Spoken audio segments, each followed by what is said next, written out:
Welcome to another episode. I'm Dale Bartos. And I'm Chase Grant. And Dale, don't you hate it when you're watching a YouTube video and they have no idea how to run the audio, so it's just like all peaking and scratchy and like clipping, and it just sounds like dog the whole time? So bad, man. It makes it hard to watch the video, even if it's good content. Yeah. It's like, can't handle this. I'm not going to watch a video that has bad audio. Yeah, I'll try, and then like when my ears start to bleed, I give up, and it's just not. It's just so distracting. Like, Yeah, that's so true. If you're a professional and claim to be a professional in the industry and your audio sucks, then you're not a professional. No, like it's simple as that. One of the pillars of media is the audio. Yeah. So it's like, yeah, you can't make great video without great audio. Like, that's it. Totally. So, Chase, how can audio make or break great video? Well, like you mentioned before, I think the biggest thing is the distraction of bad audio, because it takes away from like the vision you're actually trying to portray, you know? But then you get past bad audio and you know how to set your levels, and then what's the next step? You know, it's like, yeah, you can get better microphones and do slight things like that just to get better tone in the pre-production, I guess, aspect, but then adding in Foley even and sound effects, things like that. Amplifying noises helps paint a bigger picture, because you might not see their feet on the ground, but you know that they're on tile because you can hear the footsteps, or, you know, it adds like a little bit more to the painting as you're creating that audio. Yeah. So there are so many really good professional videos out there that people are like, how are they capturing audio of their feet walking through gravel? How are they capturing all this audio? There are so many resources in post-production for sound effects that there are people that go out and literally just capture audio. And there are these amazing websites that you can purchase sound effects. You can subscribe to these websites and download sound effects. Utilizing those in video is so important today, because it elevates your video from here to here just by using sound effects. Yeah. I was watching, tastefully placed sound effects. Yes. Overusing it can seem kind of corny. Yes. You know? Yeah.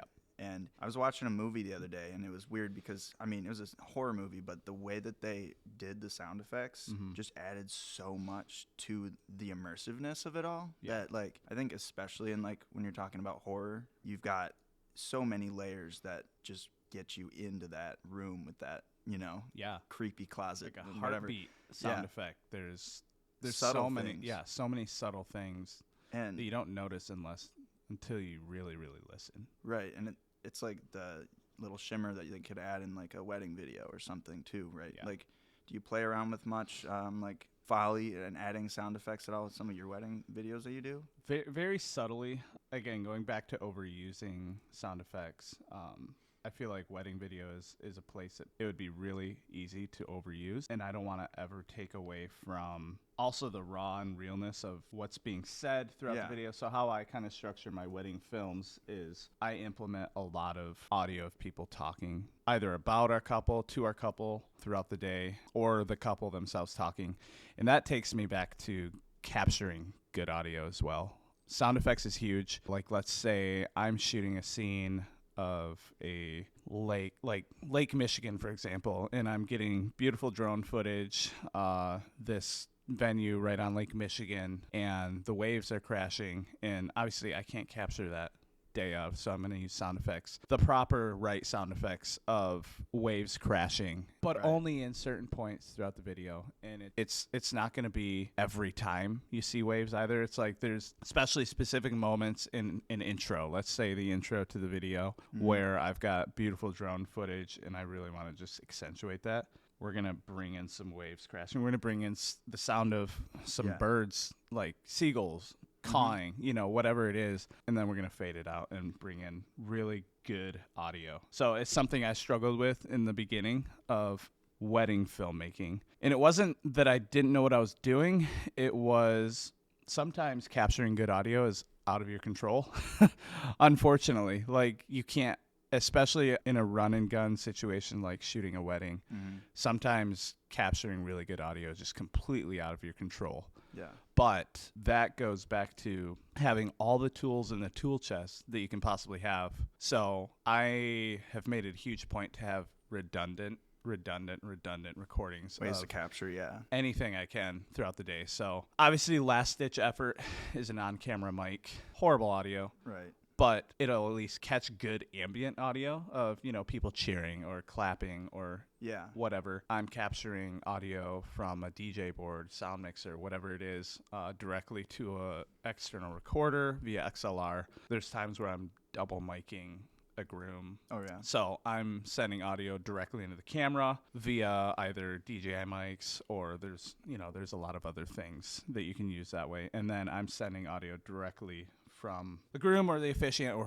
whoever is talking directly into a recorder on its own to an SD card, where the mic is close to their face, capturing just clean, really good audio. And obviously, you can have all the tools in the tool chest, but not know what you're doing with them too. Because, yeah, like you mentioned, being as close to their mouth as possible, it's like if you're not recording close enough to the source, then you're losing that good ratio of background noise to the source noise. It's like this, for example, like you're capturing really good audio right now because you're getting the full range of my voice compared to we're back here. You're getting thinner, okay audio, but you're not getting the full range. Yeah, the depth to it. You're not getting the low frequencies, some of the mids. You're getting more high mids, upper frequencies, which can sound okay, but it's not going to sound full. Yeah, and you're getting more of the room too in the reverb, and which Yeah. can be useful in music, but not always with, especially like podcasts or anything like that. Totally. Definitely. So we talked about capturing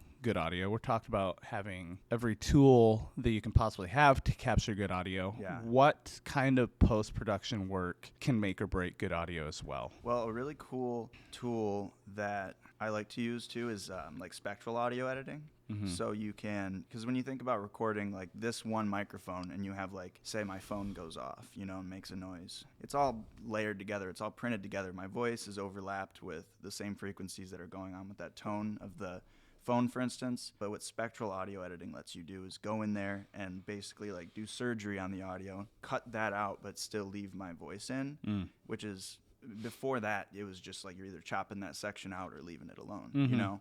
So that can be huge. Yeah. We've had, and I wasn't filming the wedding, but I was DJing the wedding. And it was during the ceremony when it was at a venue downstate, and they had a parking lot right next to where they were getting married in front of this beautiful barn. And there was a small disc golf course that public access to during the wedding. And some guy gets in his car, turns it on, rolls all his windows down, and just starts blaring music. Yeah. For like, just to be, I don't know if he was really trying to be rude or what it was, but like things like that, if you can go in and be able to like cut that out, if they're, you know, in the recordings for their vows, like, yeah, they're going to appreciate that, you know, and that's the extra step that not everyone can take, but as a real professional, something you want to strive for, right? You know? Yeah, absolutely. And I don't have a ton of experience with, I guess, that deep of post-production work on audio. I'm very good with capturing good audio and, you know, doing your basic. And that's the most important step. Basic post-production, which if you don't know how to EQ audio and how to manipulate frequencies, then that's also very important, because a lot of times when you're capturing audio, especially with certain microphones, it really depends on the microphone you're using as well, but you've got frequencies that are accentuated in someone's voice that just don't sound good, that you need to actually cut out in post-production. So as a videographer, if you're editing, if you can learn basic EQ, so learning what a lot of times is mid-range frequencies you want to cut out of people's voices, because they just don't sound good. There's definitely certain portions in like the upper mids that can be like harsh. Yes. Harsh, and then you've got mud that you also want to cut out at times. It all depends on the person's voice too. So different voices changes what you're cutting frequency-wise. Yeah. As well as, you know, a lot of times you're boosting gain, you're doing some noise cancellation, you're compressing sometimes. Yeah, like when you got, you know, dad giving his speech and he's like, and then I was talking, and then all of a sudden he's holding it over here. It's like you can compress that a little bit and at least take evens that down it out a little bit, slightly. Yeah. Even it out. 100%. Yep. So I always recommend to videographers to take some kind of course for audio, because you can capture decent audio, but if you don't know what you're doing in post with it either, it's still subpar. It's still not as great as it can be. Yeah, because the source is definitely the most important. If you have Yeah. a crappy recording, like Yeah. the best There's only engineer in the so world much can't you can do. Yeah. Exactly.